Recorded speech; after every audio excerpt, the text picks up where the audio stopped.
we need to address current generation's problem. So for that, we need to first understand what is the current generation problem or current situation problem, and after that, if there is any solution provided in our Shastras, especially in Acharya Shastras, or he's shown any way to tackle those solutions in his life. So, first of all, the problem of this generation or any generation is explained very well in Subhashita, which says that Amantram Aksharam Nasti, Nasti Moolam Anaushadham, Ayogya Purusho Nasti, Yojakas Tatta Durlabha. So, in this Subhashita, it says that Amantram Aksharam Nasti. There is no syllable which not has a capacity to become a mantra.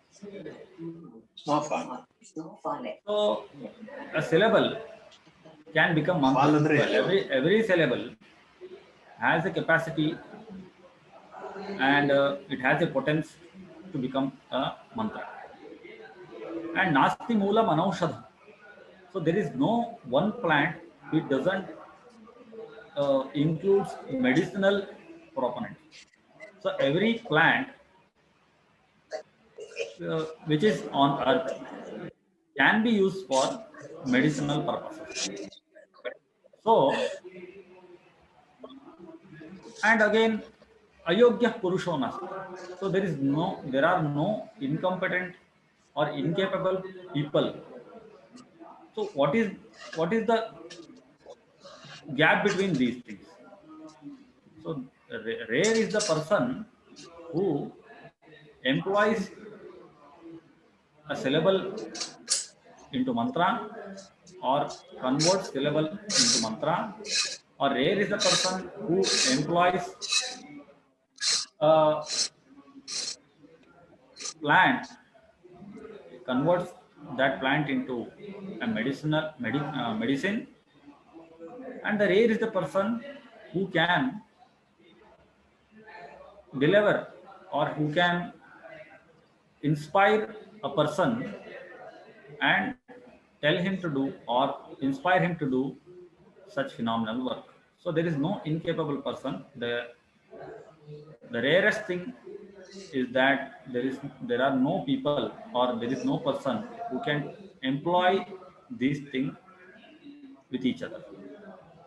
So what is that quality which requires, which can enable employ these kind of qualities with each other?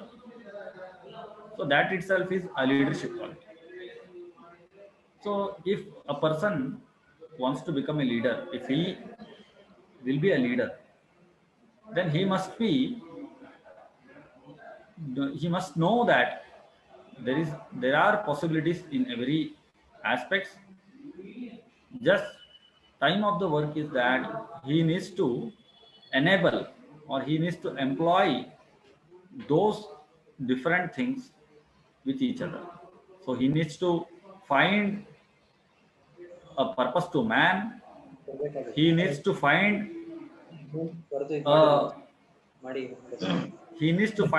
a purpose for a letter. He needs to find a purpose for a plant. That itself is a need of the time. So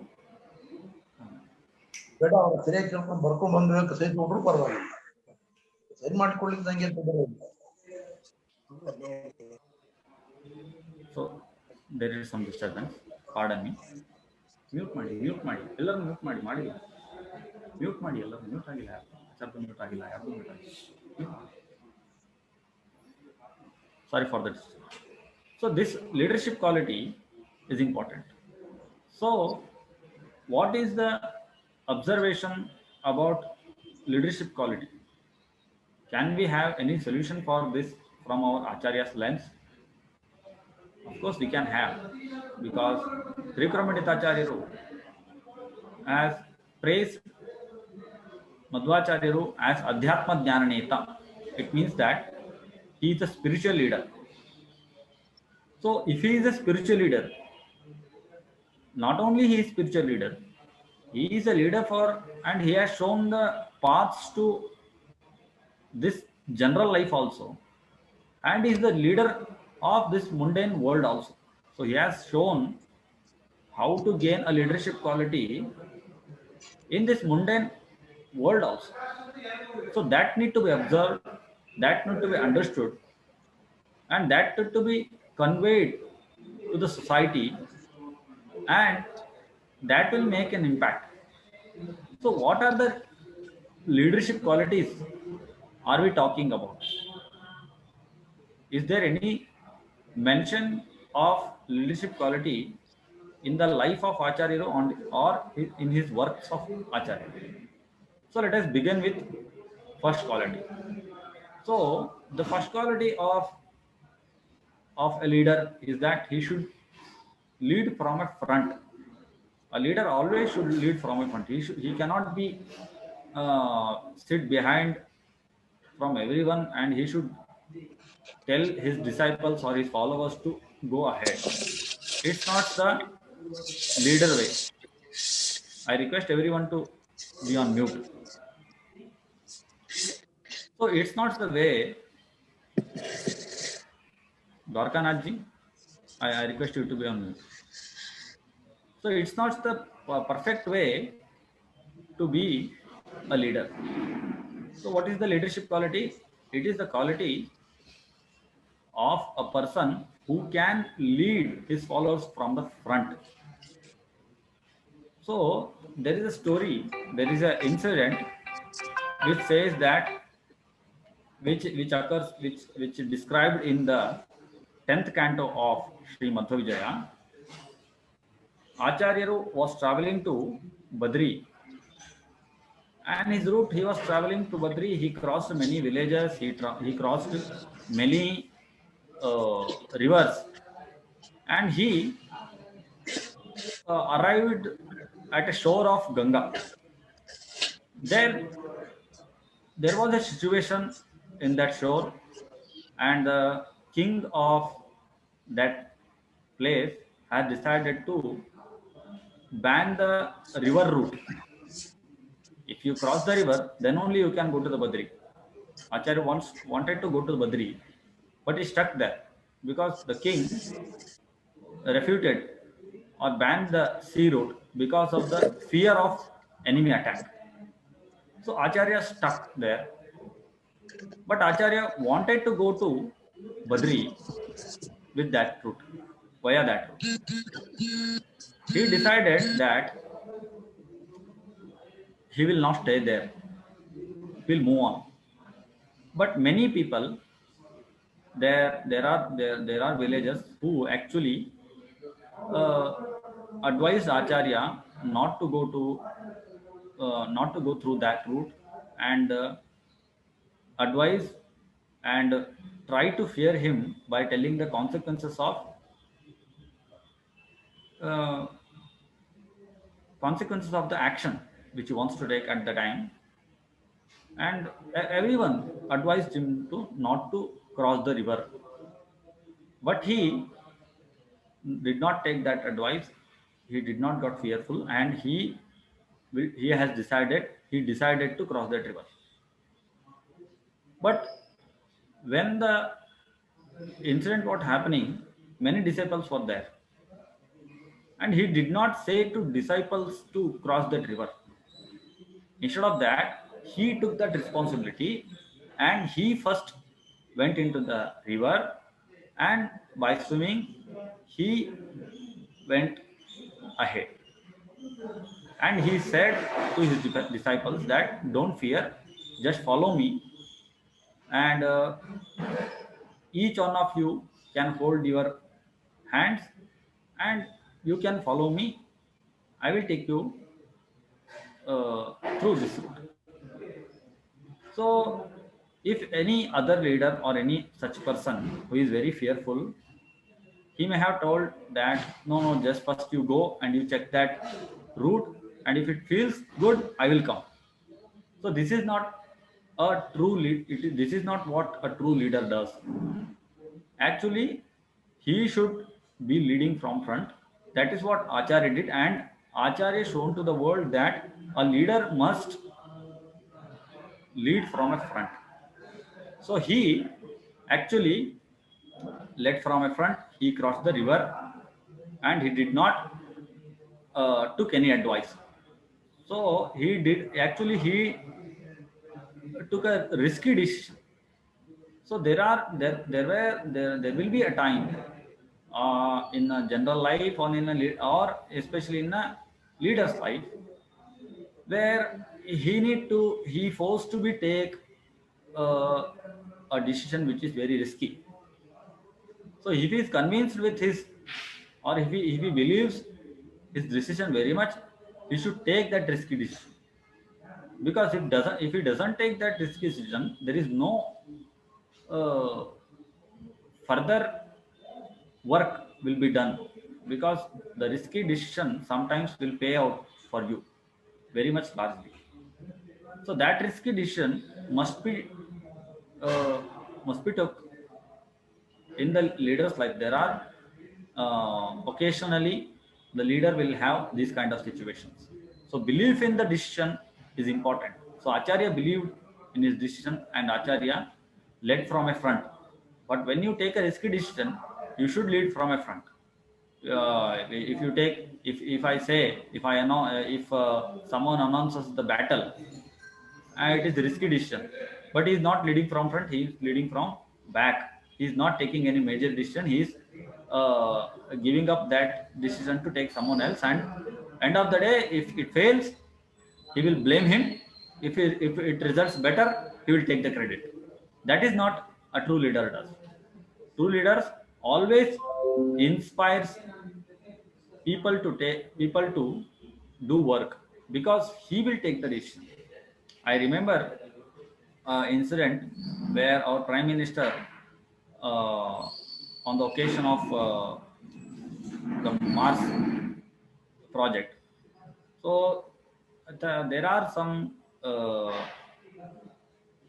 people who were saying him that you should not go, because we don't know that it may be successful, it may be not successful. So if it is not successful, then it will be embarrassing moment. So many people advised him to not to go to the launch.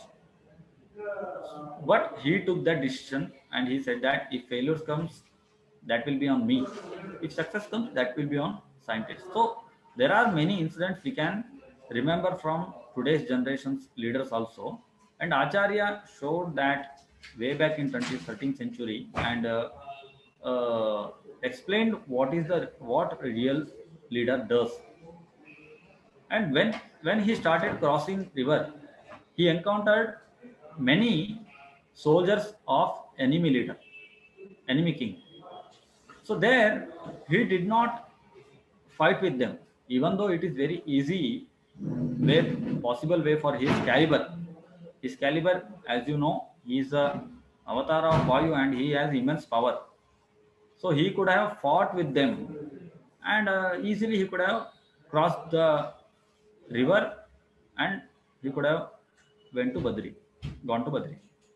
But Acharya did not do that. Why?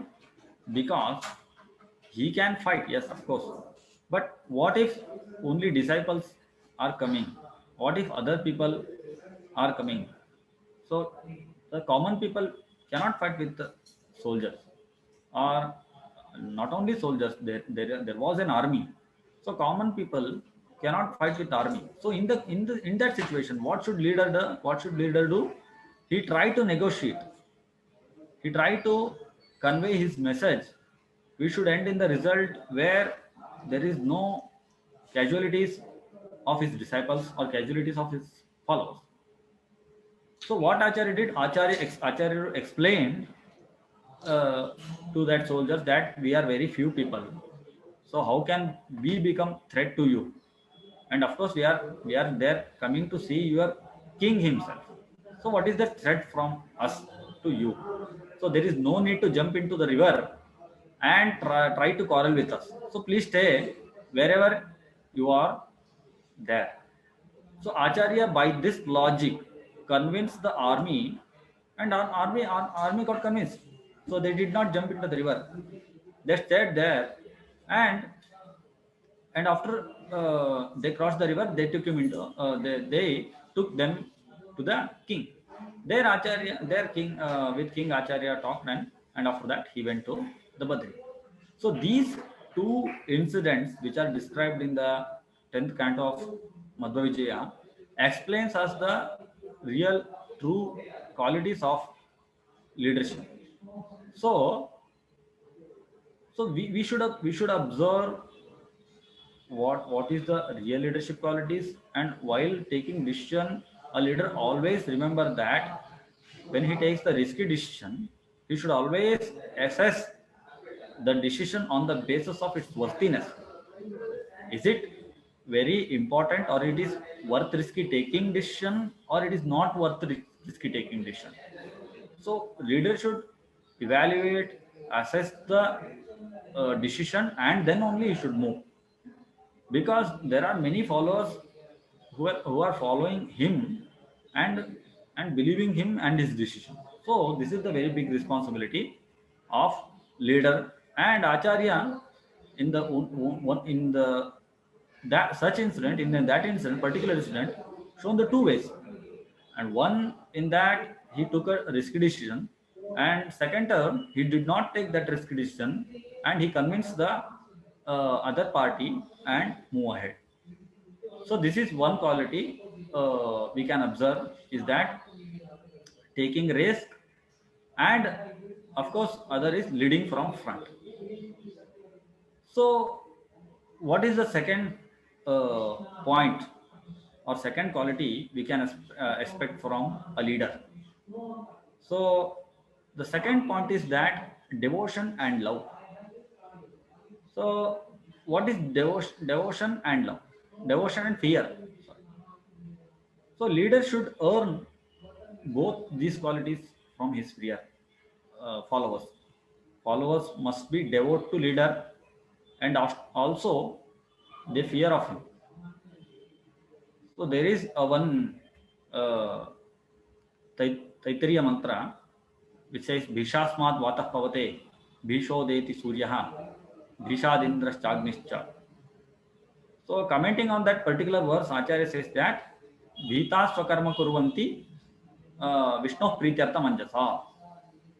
So as we observe that sun does his work without any fail, and wind flows without any fail. So these all works are happening without any fail. So these gods, Vayu, Agni, Surya, are all doing their work sincerely. Why they are doing their work sincerely? It explained that Bhishasmad Vata Bhavati. Because of fear of God, they are doing this work. So Acharya adds that yes, of course, the fear is also there, but he says that Vishnu Prityartha Manjasa, there is a devotion towards Vishnu that actually inspires them to do their work without fail. So no, only you cannot expect only one quality. There should be two. At least there are two qualities which can inspire followers to do their work without any fail. So one such quality is that fear, and another such important quality is devotion. So if there is only fear, then the follower or disciple do the work in front of the leader, and will try to skip the work in his absence. Yes, we are all we can all observe this kind of attitude from followers. And if only he is devout to his follower, then there is a chance that uh, chance of lack of accountability. He may be devout, but because of his laziness and other kind of bad or kind of qualities, there will be a chance which ends in a lack of accountability. So both are necessary. One, fear. If there is fear, there will be no chance of accountability, less accountability problem. And if he devote, and then he will do the work in absence of his leader. So both are very important. So how can a leader earn these two qualities from his followers? So Acharya says that he gives a hint to us how this world works. Why God Vayu and why God Agni does their works without any fail. He explains in Dwadash Stotra, he says, Dharyate yena vishwam sadajadikam. See what God does, what Lord Vishnu does, he protects this world every minute without any fail. So when he works without any fail and without any uh, without any complaint and without taking any holiday. So when a leader, Lord Vishnu, does his work so relentlessly, so that message will go to the next level. So if you take an example, what we always do in this world, in this generation, is that when we give some important upadesha or suggestions to someone, or if we want someone to take our suggestion very sincerely, what we do, we say yes. So I remember someone was asking to someone that how do I make my uh, children to leave their mobile. They are addicted. So I want them to leave that addiction of mobile. So how should I do it? So he told that please you first leave that addiction of mobile. So when you using your mobile in front of your children, so automatically they will be get addicted. So if you are watching TV and if you in the time of examination of your children, and you say that no, I will watch TV but you should uh, read, so that will not work. And if someone says that you should do sandhya vandana, but he himself is not do sandhya vandana, that will not father, if father will not do sandhya vandana, and if he says that he expects that his son should do sandhya vandana without any fail, that will not happen. So people will observe your behavior before taking your suggestions or before following you. So if you are correct, if you are if your behavior is very inspiring, then only they will take your suggestions seriously, command seriously. So if you do sandhya vandana without any fail, automatically your son will be inspired by your behavior, and he will, if when you say him, when you command him or when you suggest him to do sandhya vandana, at least he will respect that suggestion and he will try to execute that suggestion. So like that, God Vishnu, every minute he spends his time protecting this world. So that itself a big message, and that goes down to every other devas, and they will have immense respect for Lord Vishnu. And of course there is a fear, in the sense fear is not in the sense that he will do anything. Fear is also a part of respect. Fear is not like that he will punish me if I don't do. That is also part of respect. So respectful fear, not in a negative way. So Vishnu Prityartha Manjasa. Bhitaha Swakarma Kurvanti Vishnu Prityartha Manjasa. So these are the two qualities which should be acquired by a true leader. So in the sense, we can observe that. And when a leader becomes very relentless, sometimes what happens, he becomes senseless. Means he thinks that if I am doing relentless work, my disciples or my followers also should that kind of work. That doesn't work, because you may be capable of carrying such kind of work, but your disciple may not. They may be having some difficulties in their life. So that should be addressed by a true leader. So why God God's commands are uh, observed and followed by other is that because he paryate vishwam nijadhyayinam. So he actually eradicates every problems which occurs in his devotee's life or his followers' life. So he is not only there to take his work, he is also there when the problems occurs in his devotee's life. So this quality should be there in the leader's life. So there is one incident uh, which described in the 14th canto of Sri Madhva Vijaya, which says like this, that once Acharya uh, slept uh, before night, and every day, of course, as we know, he will go to take a holy bath at the time of Arunodaya. Arunodaya means one and half hour before Suryodaya. So he used to go to take a bath at the time of Arunodaya. So day before that day, what happened is that because of lot of study, disciples felt very they become very they become very relentless, and they studied till late night.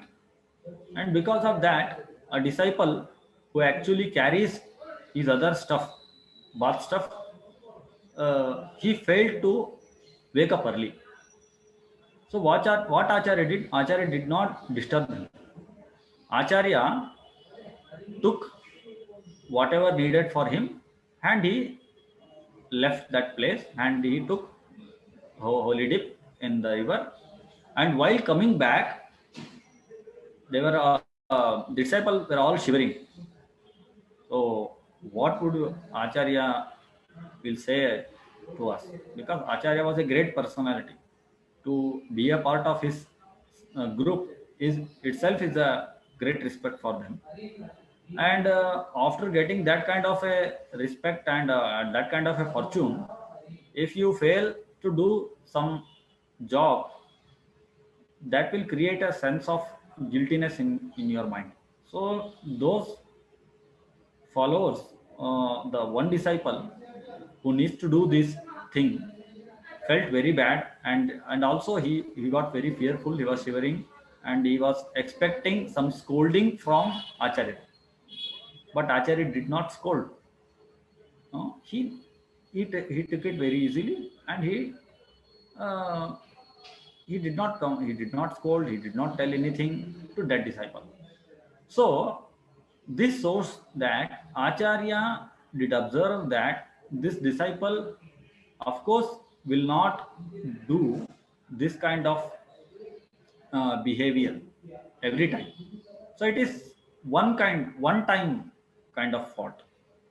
So if you are true leader, you are too uh, you must be rigid, and at the same time, with that rigidness, you must be a little liberal, because as you carry the capacity of uh, some capacity to do some work, maybe your disciples will not have that capacity, or maybe there are some other reasons which failed them to do that work.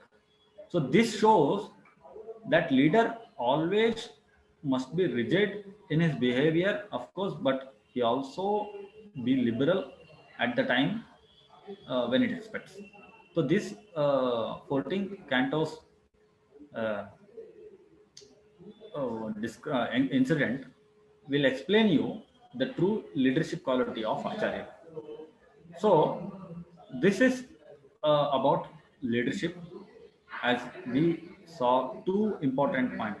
One is leading from front and taking risky decisions, and other is he should earn devote and fear from his disciple, and of course at the same time he should be rigid, and also at the same time he must be very liberal when it expects.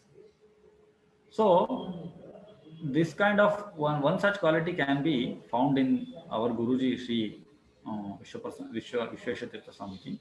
So whenever we would go to Sanchara travel, we always if you late, if we reach very late, then it will be very hard to sleep early, and after some work after 12 o'clock or 12:30, disciple could sleep. At the same time, Swamiji also will sleep at the same time, but because of his capacity he will wake up early and he will do his daily rituals. But what about disciples? At many incidents, I have observed that he will not disturb his disciples. He will uh, he will cross his disciples if they are in the path. He will slowly cross that path, and he will go to bath, and there itself he will do his rituals. So, if you find any great leader, you will find these qualities in him. So, again, this is the mantra which was given by Acharya uh, for a successful leadership. And second is, a leader or a general person should able to manage his time. So time management is always a difficult task. Yes. So always many people will complain about the time. So I don't have many time. I don't have enough time to do my work, and all those kind of uh, complaint we receive from people. So most probably what happens is, sometimes because of our laziness, we spend more time on unnecessary things, and on complain uh, about time. And second chance is that we sincerely interested in using a time in very sensible manner, but we don't know how to divide it. No, so for such work you need to be uh, divide such time, and for such work you need to divide such time. So we don't, some people will not know that. So if they don't know, what will happen, they will fail to manage the time. It ends in failure.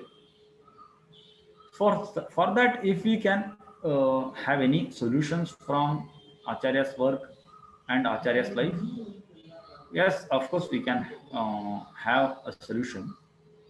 So the first thing is that in time is that priority. Okay, how you prioritize the works, and what you do. Sometimes what you do the work you do one work, and after that you repeat that the same work again and again. Okay, so because of lack of skill, or because of lack of knowledge, you do that same work again and again. So this results in wastage of time. So what should we do? We should not, we should access, or we should acquire the skill, uh, and when we acquire that skill, there is no need to do the same work again and again. So Acharya Ru, when he was kid, so his father decided to do Aksharabhyas, Aksharabhyas to him. As you know, before starting to write, or before starting any major uh, vidya, what we do in Hindu tradition, that we first do Aksharabhyas, and after that we start studying other things. So Acharya's father also decided to do Aksharabhyas. So he in Aksharabhyasa time, what we'll do, we hold the hand of child, and we help him to write uh, Pranava and all. So Acharya fathers also did the same. And next day, what his father did is that he again uh, told him to, or again tried to uh, write the same letters for him, and told him to follow these letters. Acharya told, why you are again and again telling me to write the same thing? So he was astounded. He said, only yesterday I told him how to write this one. You already learned this. Yes, of course I learned this. So I will not do the same thing. Just tell me to do new things. So even in his avtara, uh, he actually knows everything. But even in his avtara, he did not do the same work twice. Uh, so what this suggests? This suggests that he has a limited period of time in his avtara, and he needs to do many works. So he cannot waste repeating the same things. So if you take the lesson from that, so we also have a limited time in our life. So if you are spending our time for the same action, for the same work, then we are wasting our time. So that's why what we should do is we should acquire the skill, and after that we should always try to avoid doing the same work again and again. So that is the important thing in managing the time. The second thing is that smart work. So people always talk about hard work, they don't talk about smart work.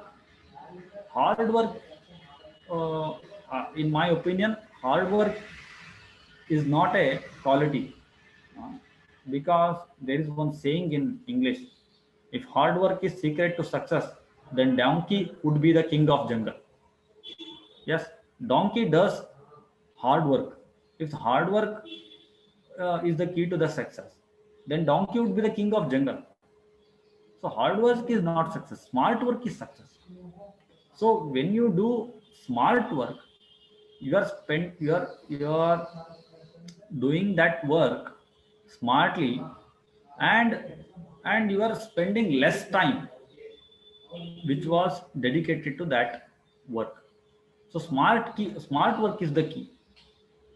So Acharyaru wanted to write a bhashya, means Acharya wanted to author a Brahma Sutra bhashya. So what he do is that he did not call one disciple and told him that I will dictate now, you write. He did not do that.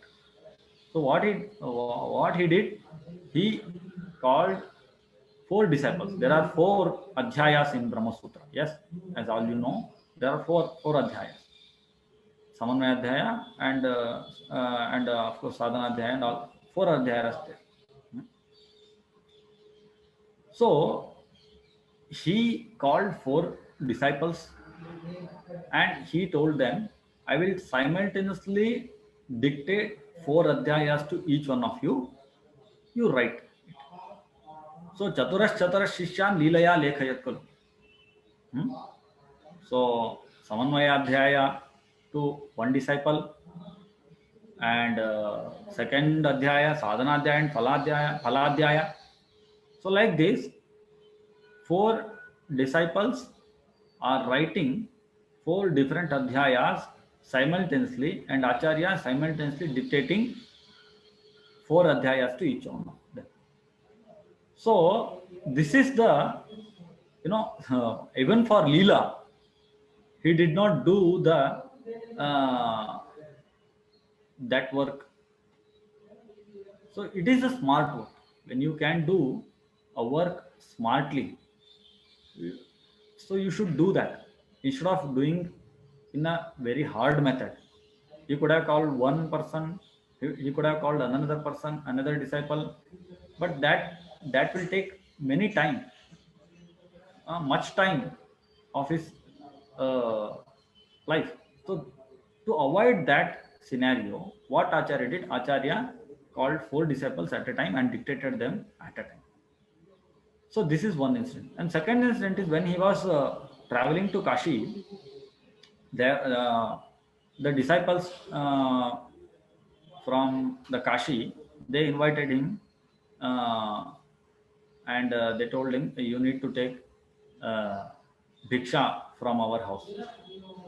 So there are many people. There were many in the way of Badri.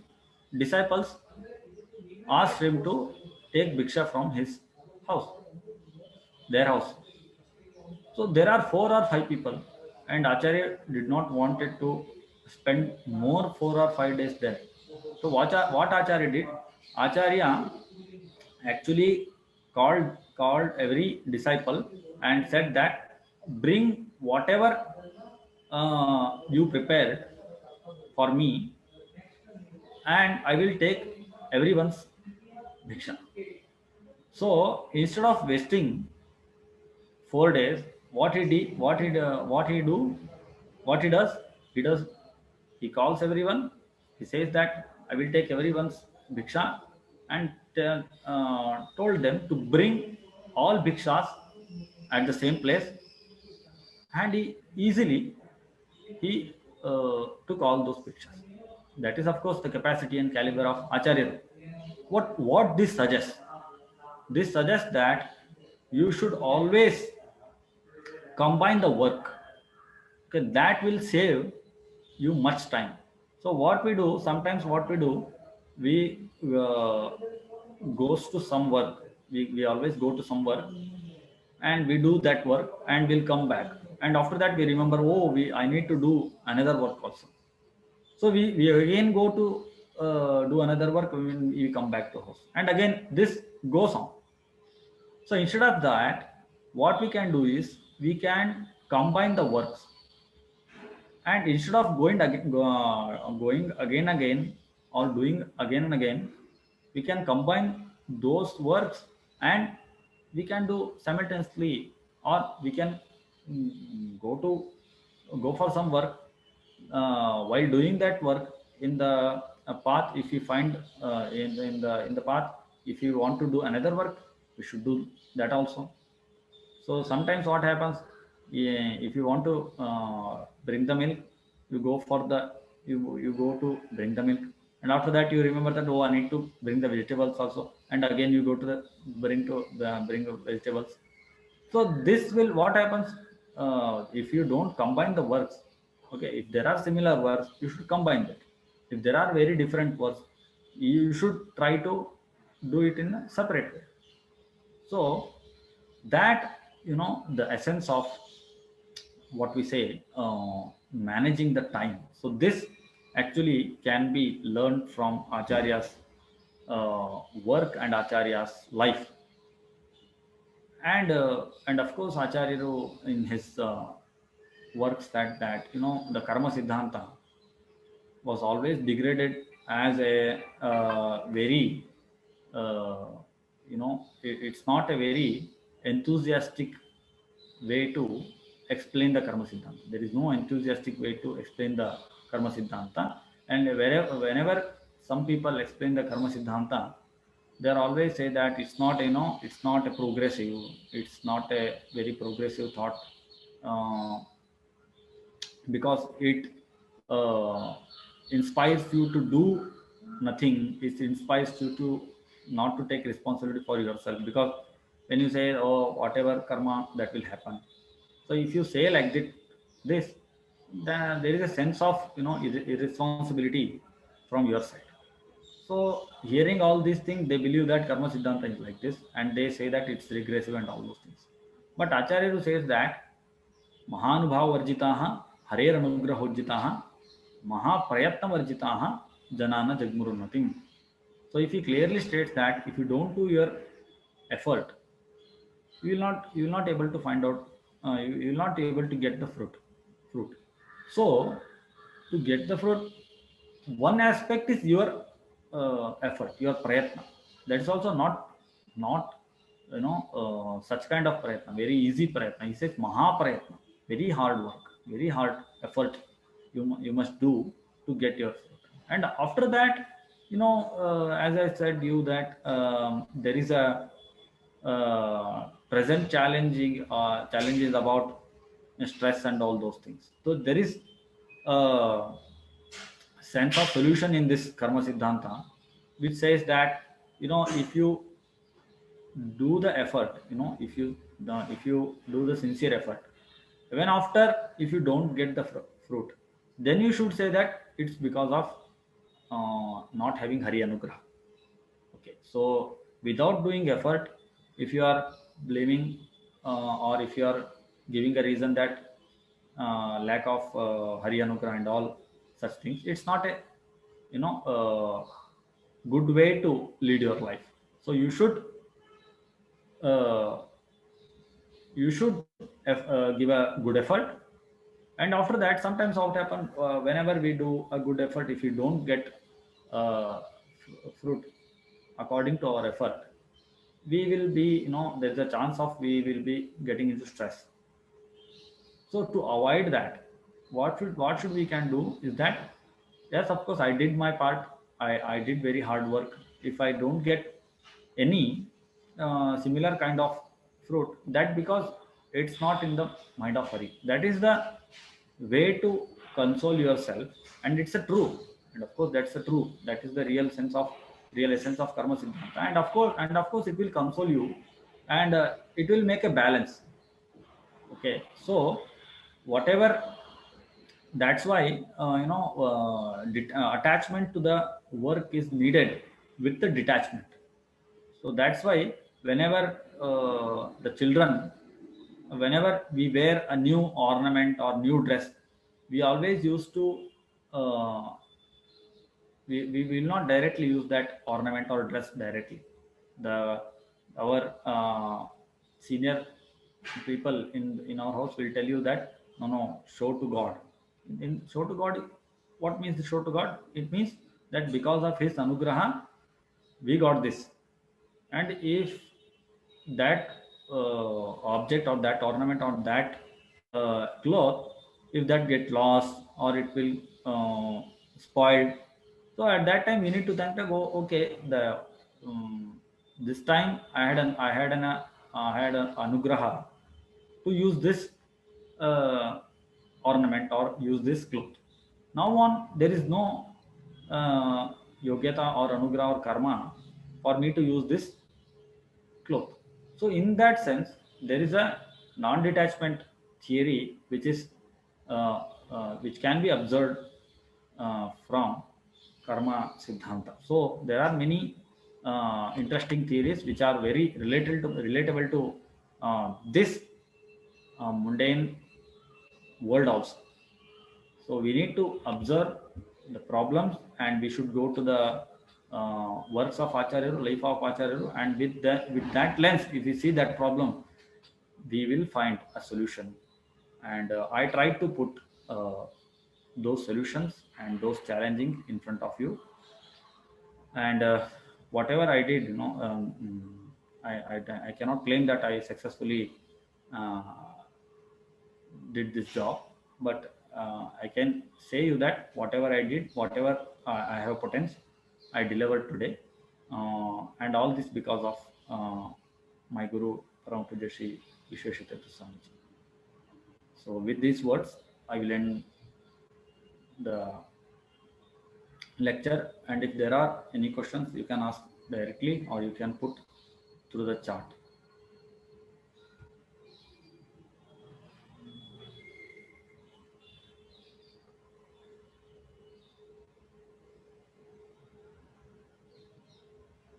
So as it seems, as I did not told told everyone to put the yesterday what I did, I actually 6 o'clock I put a message that if they have any questions they can put through the chat. But today I did not do because it's my my lecture. So I think that's why we don't have any further questions. So we will conclude the session, and we hope tomorrow session will be tomorrow session is there about contributions of Acharya in different Shastric uh, systems. We will enjoy that. I hope everyone will join tomorrow's lecture also. We will conclude this session. Shri Krishna.